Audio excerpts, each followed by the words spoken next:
안녕하세요. 승리하는 상 가족 여러분, 그리고 강성성경 연구원 여러분, 오늘은 마태복음 59번째 강의로 마태복음 11장 1절에서 6절 말씀을 누구든지 예수님을 인하여 실족하지 않으면 복이 있다라는 제목으로 함께 말씀을 나누도록 하겠습니다. 승리하는 삶은 박윤일 목사님의 구속사로 조망한 성경 연속 강의집을 통해서 편집이 되어 있고, 지금 우리가 함께 나누는 말씀은 마태복음 총 4권 중에 2권에 해당되는 말씀입니다. 자, 오늘 본문 말씀을 봅시다. 예수님께서 제자들을 파송하기 위해서 가르쳐준 모든 말씀과 기록들을 통해서 이 세상을 살 때 복음을 위해서 사는 것이 얼마나 중요한지를 가르쳐주고 다시 한번 명령하십니다. 1절을 보십시오. 예수께서 12 제자에게 명하시기를 마치시고 이에 그들의 여러 동네에서 가르치시며 전도하시려고 거기를 떠나가시니라. 전도해야 되고 말씀을 전해야 되고 이것을 지키라, 이것을 하나님의 뜻 안에서 이루라 라고 얘기하신 다음에 뭐 하세요? 이것을 다시 멈추지 않고 계속하세요. 그런데 이때 어떤 일이 발생하게 되냐면 요한의 제자들이 와서 예수님에게 요한의 질문을 전하게 됩니다. 근데 그 질문이 굉장히 마음 아픈 질문이에요. 2절과 3절 말씀을 보고 우리가 1번과 2번 말씀을 함께 묵상할 말씀과 함께 보도록 하겠습니다. 2절을 보십시오. 요한이 옥에서 그리스도께서 하신 일을 듣고, 즉 요한의 제자들이 예수님이 무슨 일을 하고 있는지 요한에게 가서 얘기해 준 거예요. 예수님이 하신 일은 무엇입니까? 지금 마태복음 5장에서부터 10장까지의 내용이에요. 계속해서 천국 복음을 전하시고 사람들을 찾아다니시고 연약한 자들을 돌보시면서 찾아오는 연약한 자들에게 끊임없이 하나님의 나라와 성경 말씀과 그리스도와 약한 것을 고쳐주시는 은혜의 역사, 복음의 역사, 평화의 역사를 계속 이어나가고 계세요. 근데 그 주된 장소가 어디예요? 갈릴리 인근이에요. 근데 이것이 일부 사람들에게는 이해가 안 되는 거예요. 지금 받아들여지지 않는 것입니다. 그래서 예수님께 무엇을 물어보고 싶어서 나오냐면 3절에서 나타납니다. 예수께 여쭤되 오실 그이가 당신이오리까 우리가 다른 일을 기다리오리까? 즉 오시기로 약속하신 분이 당신입니까? 아니면 우리가 다른 메시아를 기다려야 됩니까? 이 얘기는 무엇이냐면 메시아가 오시면 이런 일이 일어날 거라고 기대를 했는데 왜 예수님은 그런 기대를 충족시키지 않고 전혀 이상한, 전혀 우리가 생각하지 못한 일을 하십니까? 이거 조금 의문이 생깁니다. 이런 것이거든요. 근데 이 의문이 어떤 과정에서 어떤 면에서 생겼는지를 제가 이제 옆에 질문을 통해서 여러분들과 함께 나누고 싶어서 적어놨습니다. 1번 문제를 보면 예수님은 제자들과 어떤 사역을 이어나가고 있나요? 특히 장소와 대상과 내용이 무엇입니까? 장소는 갈릴리 지역이었어요.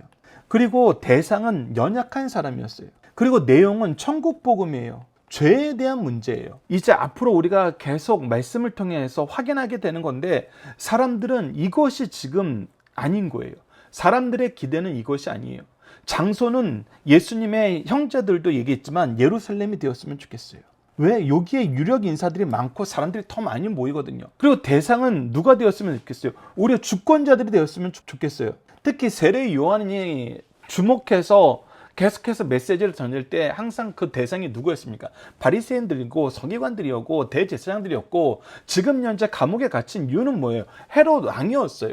그러니까 주권자들, 책임 있는 자들이 대상이 돼야 된다는 거예요. 그 내용은 무엇이라는 거예요? 이 나라의 회복이라는 거예요.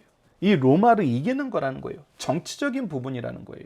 그런데 이 기대가 지금 많이 차이가 나는 거예요. 특히 요한의 제자들이 볼 때 이것이 큰 차이를 느끼게 되는 거예요. 우리가 함께 묵상할 말씀을 통해서 좀 더 보도록 하겠습니다. 2절에 대해서 누가복음 7장 18절을 보면은 요한의 제자들이 이 모든 일을 그에게 알리니라. 즉 요한을 찾아가서 얘기하는 거예요.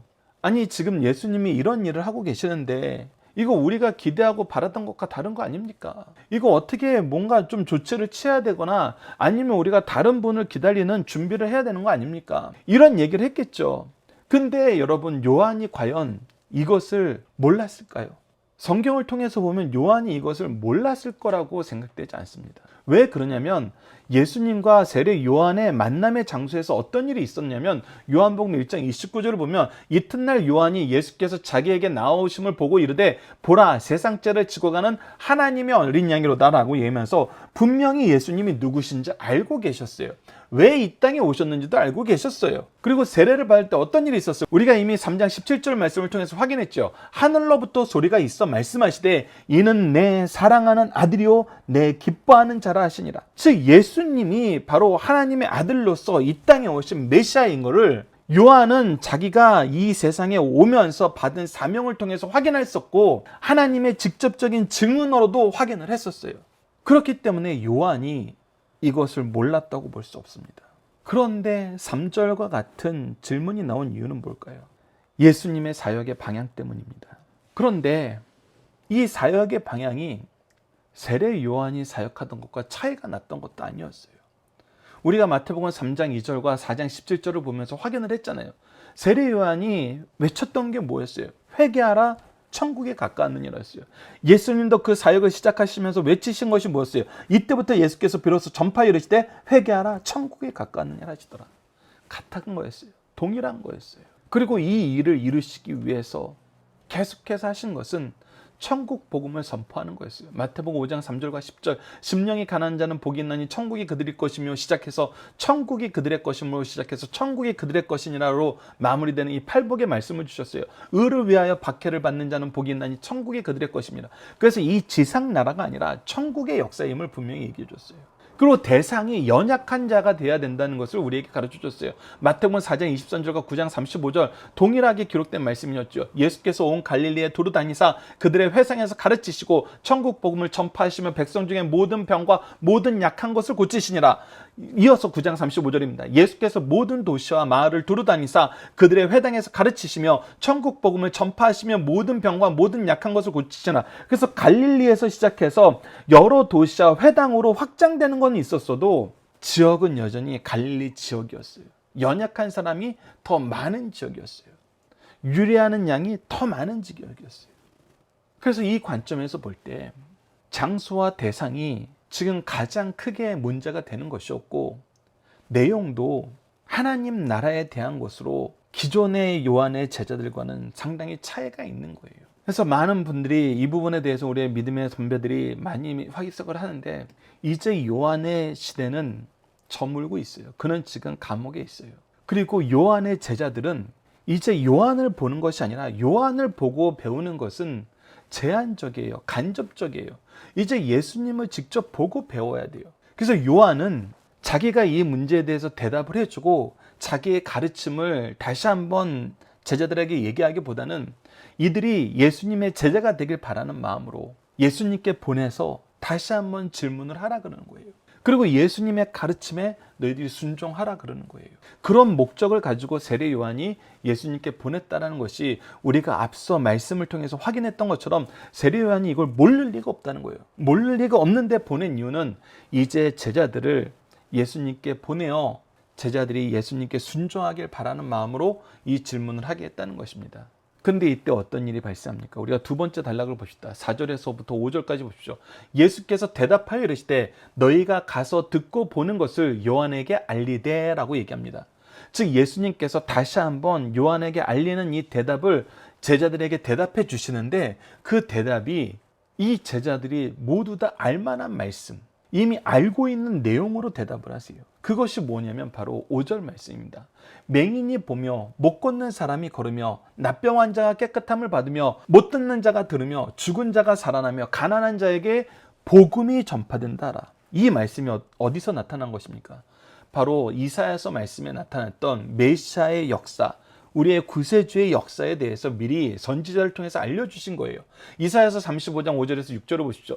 그때의 맹인의 눈이 밝을 것이며 못 듣는 사람의 귀가 열릴 것이며 그때의 저는 자는 사슴같이 뛸 것이며 말 못하는 자의 혀는 노래하리니 이는 광야에서 물이 솟겠고 사막에서 시내가 흐를 것입니다. 이사야서 61장 1절도 보시다. 주 여호와의 영이 내게 내리셨으니 이는 여호와께서 내게 기름을 부으사 가난한 자에게 아름다운 소식을 전하게 하려 하심이라. 즉 복음이 전해진다는 거예요. 나를 보내사 마음이 상한 자를 고치며 포로된 자에게 자유를, 갇힌 자에게 노임을 선포하며 죄악의 세력에부터의 자유함, 참된 자유함에 대해서 우리에게 얘기해 주고 있어요. 그래서 예수님은 무엇을 통해서 자신의 사역을 설명하나요? 바로 하나님의 말씀을 통해서 자신의 사역을 설명합니다. 자, 여기서 우리가 중요하게 봐야 될 게 있습니다. 요한의 제자들이 지금 예수님의 사역에 대해서 의문을 가지게 된 이유가 뭐예요? 예수님의 사역의 장소와 대상과 내용인데 이 장소와 대상과 내용이 그들이 말씀을 통해서 장소와 대상과 내용을 찾은 거예요? 아니면 그들이 현재 처해진 상황에 의해서 장소와 대상과 내용을 정한 거예요? 지금 이스라엘 민족이 이러한 형편에 있을 거라는 것은 우리가 다니엘서를 통한 묵시록을 통해서 이미 예언된 내용이긴 해요. 하지만 그 나라가 정확하게 지칭되진 않았어요. 이 시대에 여러 가지 문제가 생기고 새로운 관점에서 새로운 분석들이 생기고 있어요. 그래서 우리가 새롭게 인식되는 문제들이 너무나 많아요. 그것이 지금 예수님 시대에는 무엇이냐면 이 종교 지도자들의 타락과 로마 정권이에요. 이 문제가 해결되지 않으면 아무것도 해결되지 않을 것 같아 보이는 것이 지금 바로 예수님 시대에 살던 사람들의 시각이에요. 그러다 보니까 메시아의 사역을 무엇으로 해석하게 되냐면 현 시점에서 이것이 이루어지는 것이 메시아의 사역이라고 그들이 기대하고 꿈꾸게 된 거예요. 이 시대 상황에서. 그래서 이 시대 상황에서 이 문제를 해결해 주실 메시아를 기다리다 보니까 무엇을 놓쳐버린 거예요? 성경이 무엇이라 기록했는가를 놓쳐버린 거예요. 여러분, 이거 굉장히 중요한 부분입니다. 우리가 현 시대의 문제에 대해서 무감각해지라는 거 아니에요. 이상만 추구하라 그런 거 아니에요. 현 시대의 문제에 대해서 우리가 해결할 수 있는 능력을 성경을 통해서 얻을 수 있어요. 그런데 그 방법이나 그 내용이나 그 대상이나 그 장소를 내가 특정 지을 수는 없는 거예요. 성경이 무엇이라고 얘기하는지를 우리가 먼저 보고 성경 속의 역사가 일어나는지 성경에서 우리에게 가르쳐준 방법이 무엇인지를 먼저 알고 그것을 실천할 수 있어야 돼요. 그것을 통해서 확인할 수 있어야 돼요. 이 요한의 제자들이 잃어버린 것은 무엇이냐면 하나님의 말씀이에요. 하나님의 말씀으로 예수님을 보는 거예요. 하나님의 말씀으로 메시아를 바라보는 거예요. 그들은 이 시대의 문제에 매몰되어서 성경이 얘기하는 것을 잃어버리게 돼버렸어요. 그러면 어떤 일이 생겨요? 메시아가 오셨는데 이 메시아한테 실망하게 돼요. 이 메시아가 오셨는데 메시아를 따르지 못하게 돼요. 우리의 구원이 임했는데 다른 구원을 꿈꾸면서 이 구원을 거절하게 돼요. 여러분들, 정도의 차이, 반응의 차이는 있어도 세례 요한의 제자들과 유대 지도자들의 태도는 본질적으로 동일합니다. 그들이 예수님을 거절할 이유를 이 시대에서 찾았다는 거예요. 유대 지도자들은 뭐라 그럽니까? 예수님을 죽여야 되는 이유를 뭐라 그래요? 예수님이 왕이 되면 로마가 우리를 멸망시킬 것이다. 시대에서 찾았어요. 세례 요한의 제자들, 이 종교 지도자들의 타락과 로마를 해결하지 않으면 하나님 나라가 오지 못한다. 어디서 찾았어요? 이 시대에서 찾았어요. 무엇을 잃어버렸어요? 하나님의 말씀을 잃어버렸어요. 하나님이 약속하신 메시아가 하나님이 약속한 그 일을 하고 계시는데도 그것이 받아들여지지 않는 거예요. 우리는 이 오류를 범해서는 안 됩니다. 이 시대의 문제를 어떻게 해결할 수 있어요? 우리가 무엇을 해야 됩니까? 라고 얘기했을 때 성경이 먼저 하라는 걸 해야 되고 성경에서 약속해 주신 일이 이루어질 때 우리는 그것에 동참할 수 있어야 돼요. 그 외에 현 시대적으로 우리가 새롭게 해석해야 되는 것은 부수적인 거예요. 본질적인 것이 있어요. 본질적인 것이 있습니다. 그 본질적인 것이 바로 하나님의 말씀이에요. 우리가 고난주간에 회복이란 제목으로 고난주간의 말씀을 나눌 것입니다. 이 시대의 문제를 회복시키기 위해서 우리가 오늘 본문 말씀에서 확인했던 것처럼 각각의 시대에 가장 긴급해 보이는 문제들이 있어요. 그런데 본질적인 해결책은, 본질적인 치료는 예수님이 십자가를 지시면서 우리에게 보여준 부분이 본질적인 거예요.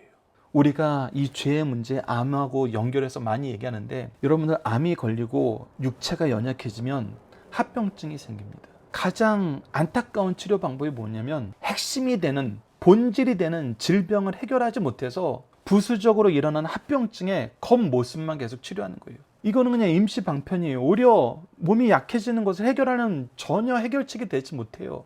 그래서 이 시대에 예수님이 사역하는 장소의 문제를 가지고 예수님을 대항하고 예수님이 대하는 대상을 가지고 예수님의 사역을 반대하고 예수님이 말씀하시는 내용을 가지고 그게 중요하냐고 얘기하면서 더 급한 거 있지 않냐고 얘기하면서 하나님의 뜻을 거절하는 거, 그건 우리가 본질적인 것을 거부하고 부수적인 것에 매달리는 가장 미련한 선택을 하는 거예요.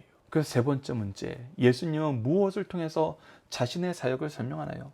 하나님의 말씀, 성경을 통해서 설명합니다. 하나님의 뜻이 이루어지고 있는지 없는지 너희들이 알지 않느냐, 깨달을 수 있지 않느냐. 근데 이때 성경에 그들이 예수님을 따랐다는 기록이 없습니다. 그래서 6절이 너무나 안타까운 거예요. 누구든지 나로 말미암아 실족하지 아니하는 자는 복이 있도다 하시니라. 실족한다는 건 뭐예요? 예수님이 내 기대를 채워주지 않네. 예수님이 내가 원하는 대로 하시지 않네.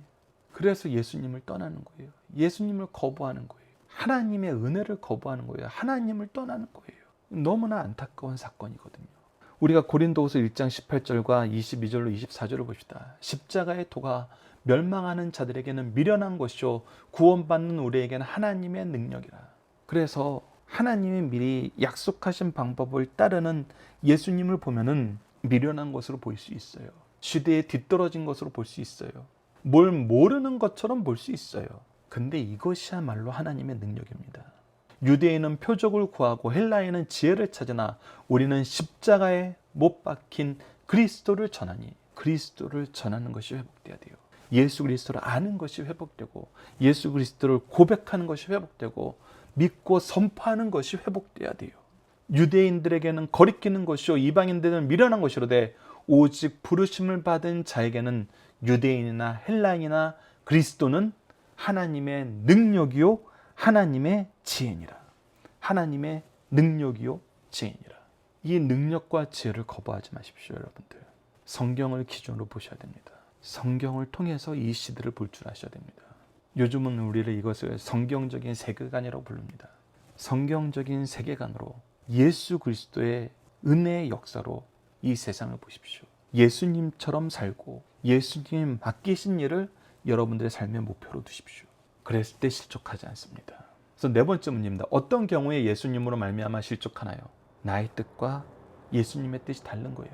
나의 방법과 예수님의 방법이 다른 거예요. 그런데 나는 내 뜻을 유지하길 원해요. 내 방법을, 내 생각을 고수하길 원해요. 그럴 때 실족하는 것입니다. 말씀으로 돌아가셔야 됩니다.